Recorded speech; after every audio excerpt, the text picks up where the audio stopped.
σε αυτά τα στοιχεία έχει ενδεικτικό χαρακτήρα, κυρίως ως προς τον προσδιορισμό μέσα από την εμπειρία που κάνουν των οικονομικών προλογισμών, των ερευνών που γίνονται, να προσδιορίσουμε ποιες είναι οι βασικές ανάγκες που θα πρέπει να λάβουμε υπόψη μας, εξατομικεύοντας το συγκεκριμένο καταναλωτή. Και με τα έγγραφα αναφέρθηκε, υπάρχει μία αύξηση των εγγράφων. Και ξέρετε, το πρόβλημα δεν είναι ότι αυξάνουμε αυτό το φάκελο, στο βαθμό που είναι αναγκαίο καλώς να γίνει.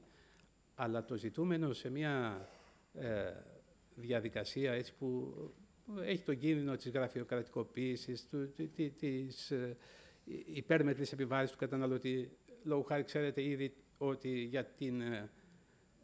για τη χορήγηση των αντιγράφων των συμβάσεων, που θα μπορούσαν κάλλιστα να προσκομιστούν και από τους πιστωτές στη σύμβαση, οι τράπεζες αξιώνουν πολύ σημαντικά ποσά. Λαμβάνοντας υπόψη την οικονομική κατάσταση που βρίσκονται αυτοί οι δανειολήπτες. Το σημαντικό, λοιπόν, είναι σε περιπτώσεις που καθιερώνεται η υποχρέωση προσκόμισης πρόσθετων δικαιολογητικών, να υπάρξει και η αντίστοιχη πρόβλεψη που παίρνει το βάρος από τους καταναλωτές, όπως συνέβη με την βεβαίωση των οφειλών, την οποία υποχρεούνται οι τράπεζες να την χορηγήσουν τουλάχιστον στον δανειολήπτη, χωρίς να επιβαρυνθεί. Να μην κάνω περισσότερο κατάχρηση. Νομίζω ότι αυτές είναι ορισμένα βασικά ερεθίσματα και για την περαιτέρω συζήτηση και σας ευχαριστώ για την...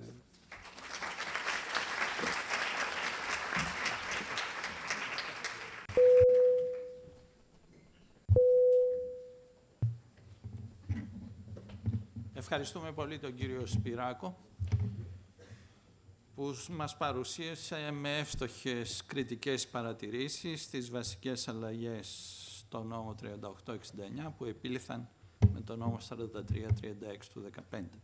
Ο επόμενος εισηγητής είναι ο κύριος Θεόδωρος Κατσάς, λέκτορος του Δημοκρίτιου Πανεπιστήμιου Θράκης. Θα εισηγηθεί το θέμα πεδίο εφαρμογής του νόμου 3869 μετά τις πρόσφατες τροποποιήσεις. Έχετε το λόγο. Να σας καλωσορίσω κι εγώ στη σημερινή εκδήλωση. Το αντικείμενο της εισηγήσεώς μου έχει να κάνει με τις μεταβολές που επήλθαν στο πεδίο εφαρμογής, το υποκειμενικό και το αντικειμενικό, του νόμου 3869 του 2010.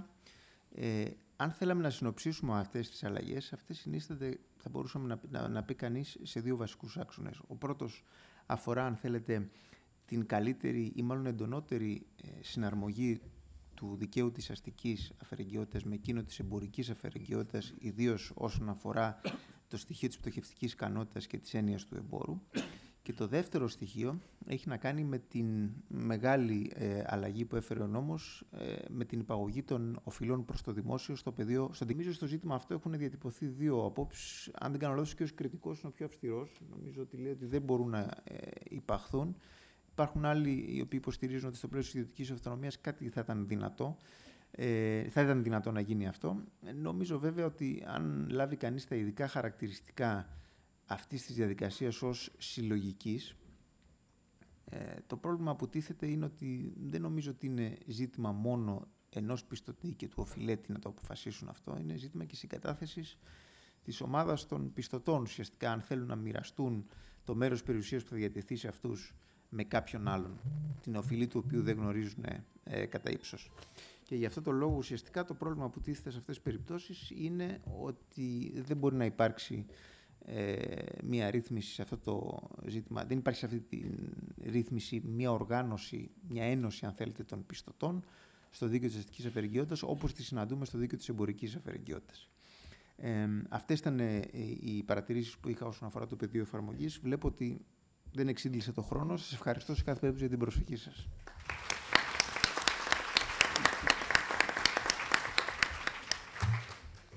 Ευχαριστούμε τον κύριο Κατσά και για την συντομία του, αλλά και για τις εύστοχες παρατηρήσεις του πάνω στο πεδίο εφαρμογής του νόμου 3869, μετά τις πρόσφατες τροποποιήσεις, εναργώς μας έδειξε πώς μπορεί να οριοθετηθεί και ποιες είναι και οι γκρίζες ζώνες μέσα στην οριοθέτηση αυτή.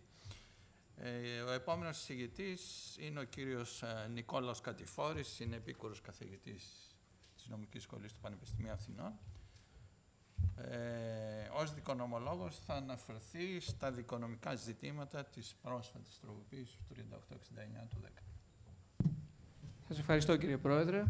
Ευχαριστήσω την Ένωση και ιδίως τον Πρόεδρο της Ενώσεως, τον κύριο Σπυράγο, για την τιμητική πρόσκληση να εισηγηθώ ενώπιόν σας τα δικονομικά ζητήματα της νέας τροποποίησης του νόμου 3869 του 10. Είναι πάντα έκδηλη αμηχανία όταν καλούμε να παρουσιάσω δικονομικά προβλήματα. Γνωρίζω ότι δεν έχει ακριβώς ρόλο πρωταγωνιστή στην απονομή του δικαίου η δικονομία, αλλά δεν είναι και κομπάρσος και στα ζητήματα του 3869 του 10. Με μια καλή ανάγνωση της πρόσφατης τροποποίησεως, είδα ότι πολλά από τα ζητήματα που υπήρχαν έχουν επιληθεί ή αμβληνθεί. Παρόλα αυτά, διάλεξα κάποια ζητήματα που και εγώ θα υπογραμμίσω από τις καινοτομίες του νέου νόμου, που νομίζω είναι ερεθίσματα για περαιτέρω συζήτηση. 2 λόγια μόνο εισαγωγικά. Η ειδική διαδικασία εκαθαρίσεως των οφειλών υπερχρεωμένων φυσικών προσώπων ήταν αναμφισβήτητα ένα εξαιρετικά δημοφιλές εργαλείο για τα υπερχρεωμένα φυσικά πρόσωπα. Έτσι και πάλι για μια ακόμα φορά ανακύπτει το ερώτημα της σκοπιμότητας της νέας μεταρρυθμίσεως, αφού ήδη ο νόμος 3869 του 10 έχει παράσχει ένα διέξοδο στο πρόβλημα δεκάδων χιλιάδων φυσικών προσώπων. Η απάντηση σε αυτό το ερώτημα βρίσκεται στην έντονη κριτική που έχει δεχθεί ο 3869 του 10 ήδη από την εισαγωγή του, από την έναρξη εφαρμογής του. Αυτή η κριτική έχει επικεντρωθεί σε 2 άξονες. Ο πρώτος συνίσταται στην αποτυχία αρχικά του εξοδικαστικού και στη συνέχεια του προδικαστικού συμβιβασμού. Και ο εξοδικαστικός στην αρχή και ο προδικαστικός μετά το 4161 του 13 έγιναν στο τέλος μεταβλήθηκαν σε μια τυπικότητα της διαδικασίας. Το ποσοστό αποτυχίας και του προδικαστικού συμβιβασμού αγγίζει το 100%. Ίσως και ο υποχρεωτικός του χαρακτήρας κάθε άλλο παρά μετέστρεψε την έλλειψη ενδιαφέροντος οφειλετών, δανειστών, δικηγόρων, και θα αξίζει να προβληματιστούμε, αλλά αυτό θα μπορούσε και σε κάποιο άλλο φόρουμ να το συζητήσουμε, για την σκοπιμότητα, υπάρχουν και ζητήματα νομιμότητας, συνταγματικότητας, για τη σκοπιμότητα μιας υποχρεωτικής διαμεσολαβήσεως. Ένα γενικότερο ζήτημα και ειδικότερο και τον 3869 του 10. Ο δεύτερος άξονας κριτικής, ακουστήκαν ήδη πάρα πολλά, εστίασε στον υπερβολικό φόρτο εργασίας των δικαστηρίων.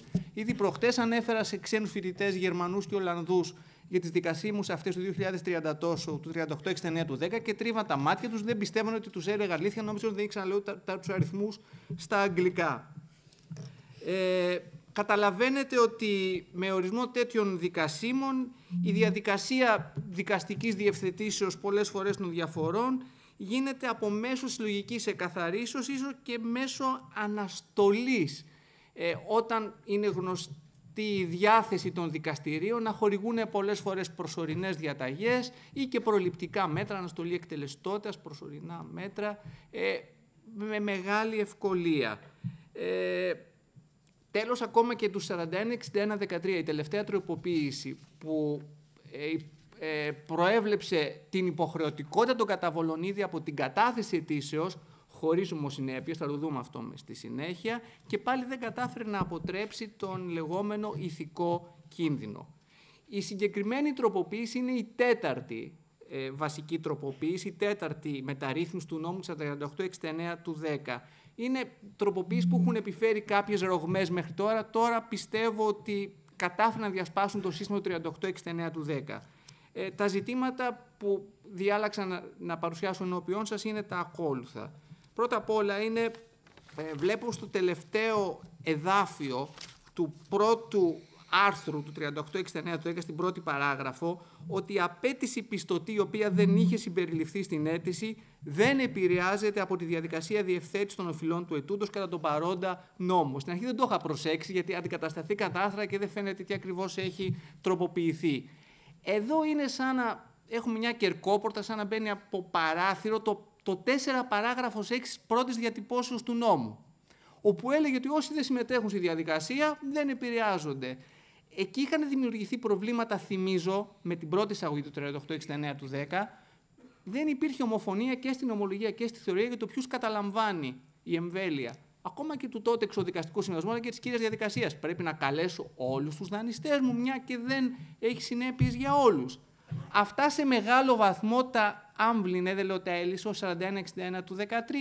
Θυμίζω την εξουσία που έχει τώρα ο δικαστής, το 8 παράγραφος 1, που λέει ότι σε περίπτωση που πιστωτής δεν έχει ενταχθεί στο σχέδιο διευθετήσεως και δεν ασκηθεί παρέμβαση, τότε το δικαστήριο ρυθμίζει και τις απαιτήσεις αυτού ή διατάζει την κλήτευσή του ορίζοντας νέα δικάσιμο. Φαντάζομαι πρακτικά λοιπόν προβλήματα δεν θα φέρει αυτό το νέο εδάφιο, το τελευταίο εδάφιο της πρώτης παραγράφου του άρθρου 13869 του 10. Στη συνέχεια έχουμε το ζήτημα που αναφέρθηκε ήδη, είναι η διεύρυνση του πεδίου εφαρμογής των διατάξεων του 3869 του 10. Έχουμε ρύθμιση βεβαιωμένων οφειλών προς το δημόσιο, ΟΤΑ, οργανισμούς κοινωνικής ασφαλίσεως. Κατά την άποψή μου πρόκειται για μια σωστή ρύθμιση. Έχουμε να κάνουμε μια συλλογική διαδικασία, μην το ξεχνάμε. Δεν θα έπρεπε να εξαιρεθούν οι απαιτήσεις του δημοσίου. Να θυμηθούμε και από την αιτιολογική έκθεση του νόμου 3869 του 10 ότι εδώ ο σκοπός του νομοθέτη είναι η ικανοποίηση του γενικού συμφέροντος. Δεν θα δικαιολογεί το εμπροκειμένο ρύθμιση διαφορετική από το 106 Δέλτα, κάνω μια σύγκριση αν μου επιτρέπετε, του πτωχευτικού κώδικα. Που εκεί βλέπουμε ότι το δημόσιο, δημόσιες επιχειρήσεις κτλ. Συμμετέχουν, ψηφίζουν σε συνελεύσεις πιστωτών, υπογράφουν συμφωνία αναδιοργανώσεως, εξηγιάνσεως, με τους ίδιους όρους και τις αυτές συνθήκες που θα συνενούσε ιδιώτης πιστωτής, ακόμα και αν παραιτείται το δημόσιο από προνόμια και εξασφαλίσεις. Δηλαδή βλέπουμε την ανοχή στο κούρεμα, με εισαγωγικά, πολιτικός όρος έχει γίνει, απαιτήσεων του δημοσίου ή στη στέρηση του δημοσίου από προνόμια του, για τα οποία ούτως ή άλλως υπάρχει ένας διάλογος πάντα επιστημονικός για τη συνταγματικότητα όλων τους. Να μην ξεχνάμε ότι και το δημόσιο μπορεί να ζητήσει την πτώχευση του οφειλέτη, αφού βρίσκεται σε σχέση ισότητας με τους άλλους πιστωτές. Πιστεύω αναφέρθηκαν οι αξιώσεις διατροφής από τον συνάδελφο τον κύριο Κατσά που εξαιρούνται από την εμβέλεια του 3869 του 10. Εδώ θα αναζητούσα αυτή την εξαίρεσή τους σε συνταγματικό έρισμα, όπως είναι η προστασία της οικογένειας, προσωπικότητας και όχι μόνο. Για το ζήτημα της εκ του νόμου υποχρεωτικής συνδρομής, συρροής των οφειλών προς το δημόσιο, οφειλές προς ιδιώτες. Με ξενίζει λίγο. Δεν ξέρω ποιος είναι ο δικαιολογητικός λόγος. Βλέπω μια παράβαση αρχής ισότητας, δηλαδή αρκεί να έχω και μια οφειλή, μια μικρή οφειλή από πιστωτική κάρτα για να μπορέσω να ρυθμίσω τις απαιτήσεις του δημοσίου. Να θυμηθούμε με τη θεωρία του πτωχευτικού δικαίου ότι η αδυναμία πληρωμής, με τη γενικότητα προβλέπεται και τώρα, μπορεί να συνιστά και η μη εξόφληση ενός μόνο χρέους. Δηλαδή, είδατε και ο κύριος Κατσάς πολύ παραστατικά είπε κάποτε ήταν αδιανόητο το δημόσιο να εμπλέκεται σε αυτές τις διαδικασίες. Τώρα ανεβήκανε στη χώρα μας και όχι μόνο αυτές οι σχετικές οφειλές. Άρα γεννιέται η ανάγκη το γενικό συμφέρον λοιπόν να καλύψει και τους φόρους και όχι μόνο. Μήπως κάποια στιγμή θα πρέπει αυτή η συλλογικότητα να καταλάβει ίσως και μόνο τους φόρους. Το θέτω ως ερώτημα. Προχωρώ για το ζήτημα της διοικητικής διαδικασίας παραλαβής και ελέγχου και εν γέννη διαχειρήσεως. Δεν θα λέω ότι έχουμε μια διαχείριση των αιτήσεων, των εισαγωγικών δικογράφων. Δεν συμμερίζομαι τους προβληματισμούς, χωρίς να είμαι ειδικός, ένας απλός δικονομολόγος είμαι, αλλά δεν συμμερίζομαι μια πρώτη ανάγνωση προβληματισμού συνταγματικότητας. Θα τους συμμεριζόμουν, θα τους ενστερνιζόμουν αν ετίθε το ζήτημα διαγνώσεως. Έριξα μια καλή ματιά στα τυποποιημένα έντυπα. Τα θεωρώ πολύ φιλικά στο χρήστη, αυτή δεν είναι και η σύγχρονη ορολογία της νεολαίας. Είναι νομίζω ένα τικάρισμα, είναι αρκετό και είναι δυνατό να γίνει από τον γραμματέα. Πιστεύω ότι πρόκειται για έναν τυπικό έλεγχο. Δεν μπορεί να εξεταστεί από τη γραμματεία αν το σχέδιο διευθετήσεως λαμβάνει υπόψη με εύλογο τρόπο ή συσχέτιση πώς είναι η διατύπωση του νόμου τα συμφέροντα όλων των πιστωτών. Τελειώνω πριν τον επίλογο με κάποιες παρατηρήσεις μόνο. Είδαμε προσοχή και την εγκύκλιο του Υπουργείου Οικονομικών που έχει εκδοθεί για την ερμηνεία του νόμου. Προβλέπει ότι θυμίζω ότι έχουμε τις προθεσμίες εδώ, δίμηνο πάλι, δεν είναι κάτι καινούριο. Στο δίμηνο ήταν ο προδικαστικός και η προσωρινή. Στο εξάμηνο προβλεπόταν δικάσιμος. Μακάρι τώρα να έχουμε την υποδομή να τηρηθούν. Εδώ η εγκύκλωση του Υπουργείου Οικονομικών μας λέει ότι αν δεν τηρηθούν αυτές οι προθεσμίες χωρίς υπαιτιότητα του οφειλέτη, αυτός μπορεί να υποβάλει νέο σχετικό αίτημα με αίτημα την αναστολή των καταδιοκτικών μέτρων. Όσο και αν έψαξα το νόμο του 3869 μετά την πρόσφατη τροποποίησή του, δεν βρήκα κάποιο έρισμα αυτής της ερμηνείας. Να θυμίσω ότι ήδη ισχύει το 691 παράγραφος 4, έστω με περιορισμένο χρόνο ζωής του κώδικα πολιτικής δικονομίας μέχρι τα τέλη του έτους, καλός ή κακός ηχόντων των πραγμάτων, όπως το βλέπει κανείς, που λέει ότι δεν χορηγείται καν προσωρινή διαταγή, αναφέρουμε στις γενικές διατάξεις ασφαλιστικών μέτρων, αν δεν μπορεί να οριστεί δικάσιμος 30 ημέρες. Βέβαια, αυτή η διάταξη είναι από τις καταργημένες με τον 43-35, με τον νέο κώδικα πολιτικής δικονομίας. Επίσης, ως προς τις μεταβατικές διατάξεις, προβλέπεται στο 2 παράγραφος 2 η δυνατότητα ανακλήσεως ήδη χορηγηθισών προσωρινών διαταγών ή ληφθέντων προληπτικών μέτρων, αν από την επικαιροποίηση προκύπτει ότι δεν συντρέχουν οι αντικειμενικές και υποκειμενικές προϋποθέσεις του νόμου. Πιστεύω λέγε Λάτα ότι καλυπτόταν αυτή η ρύθμιση ήδη από το 696-3 του κώδικα πολιτικής δικονομίας. Στο άρθρο 9, δεν θα αναφερθώ περισσότερο στην εκποίηση, στην εκαθάριση, προσθέθηκε ένα τελευταίο εδάφιο στην πρώτη παράγραφο που λέει ότι οι απαιτήσεις των πιστωτών ικανοποιούνται σύμφωνα με τα οριζόμενα στον κώδικα πολιτικής δικονομίας. Προσοχή, γιατί ήδη υπήρχε 2 εδάφια πριν η πρόβλεψη ότι δεν πρέπει να ότι ικανοποιούνται προνομιακά αυτοί που έχουν πράγματι ασφάλεια στο εκποιούμενο πράγμα. Αυτή η ρύθμιση υπήρχε μόνη μέχρι τον συγκεκριμένο νόμο. Τώρα γίνεται ρητή αναφορά στα προνόμια το 975, 975-976 και με τη ρύθμισή τους κατά τον κώδικα πολιτικής δικονομίας. Επίσης, ως προς το 4 παράγραφος 6 που κάνει λόγο με χρονικό ορόσημο την ολοκλήρωση πια της καταθέσεως της αιτήσεως, ότι γίνεται λόγος για αναστολή της παραγραφής των απαιτήσεων των πιστωτών που έχουν συμπεριληφθεί στην αίτηση. Εδώ κατά αναλογία πιστεύω ότι πρέπει να προβλεφθεί κάτι αντίστοιχο και για την κατάθεση της κύριας παρεμβάσεως ή για την κλήτευση από την κλήτευση από το δικαστήριο, που είπαμε εκούσια δικαιοδοσία, κλήτευση από τον δικαστή τρίτου πιστωτή. Δεν νομίζω ότι θα πάμε στην κοινοποίηση της αιτήσεως. Βέβαια, ούτως ή άλλως, από την κατάθεση της αιτήσεως δεν ήταν δυνατή η δικαστική επιδίωξη, ώστε να τρέχει παραγραφή, και δεν ήταν επίσης δυνατή αν χορηγεί το αντίστοιχη προσωρινή διαταγή. Τέλος, με το 4 παράγραφος 6 αναφέρομαι και στις φιλόδοξες προθεσμίες για δίμηνο για τον προδικαστικό, προσωρινή, εξάμηνο για τη δικάσιμο. Να θυμίσω ότι δεν προβλέπεται, αν τηρηθεί το δίμηνο, κανένα πρόβλημα, αλλά αν δεν τηρηθεί και πάλι το δίμηνο, από την ολοκλήρωση της κατάθεσης μέχρι την ημερομηνία εξετάσεως του προδικαστικού, αν δεν τηρηθεί και πάλι, έχουμε ένα πρόβλημα με το ότι δεν προβλέπεται κύρωση καμία για τον οφειλέτη αν δεν καταβάλει αυτά που πρέπει να καταβάλει από την ολοκλήρωση της καταθέσεως της αιτήσεως. Το μόνο που μπορώ να πω ερμηνευτικά και τίποτα άλλο τολμηρό είναι όταν ο δικαστής καλείται να αποφανθεί για τη χορήγηση προσωρινής διαταγής, θα δείτε ότι στο 5.2 υπάρχουν ορισμένα κριτήρια που συνεκτιμώνται. Όχι μόνο η βλάβη των ασφαλιστικών. Μήπως θα έπρεπε να συνεκτιμάται για την ενδεικτική απαρίθμηση και η τήρηση των καταβολών από τον οφειλέτη. Προτού περάσω στα συμπεράσματα, να πω ότι δεν πρέπει να μας ξενίζει τόσο, σίγουρα δογματικά και για όσους γράφουν θα δώσει ερεθίσματα για γράψιμο, το ζήτημα της συρροής των απαιτήσεων του δημοσίου.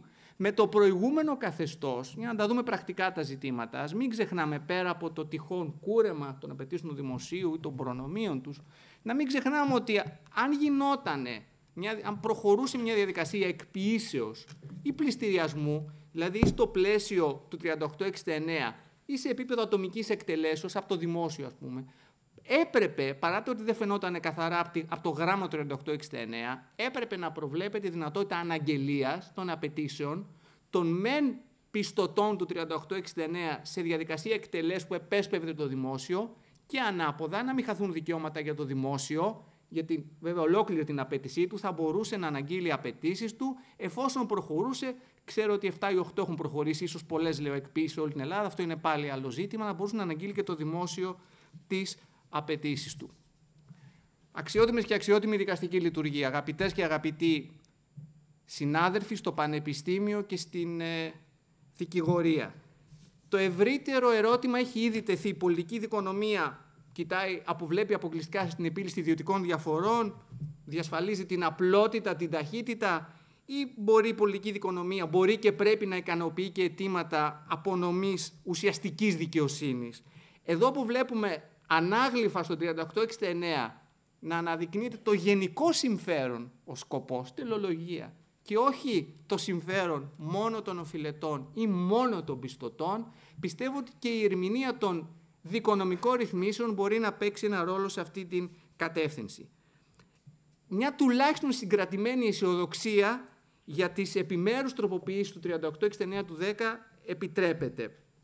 Είναι δεδειγμένο βέβαια και αυτές οι νέες τροποποιήσεις να αντιμετωπιστούν πρωταρχικά με την ερμηνευτική λειτουργία και όχι με επόμενη νομοθετική παρέμβαση. Χωρίς να ξεχνάμε και την πρόσφατη τροποποίηση του κώδικα πολιτικής δικονομίας,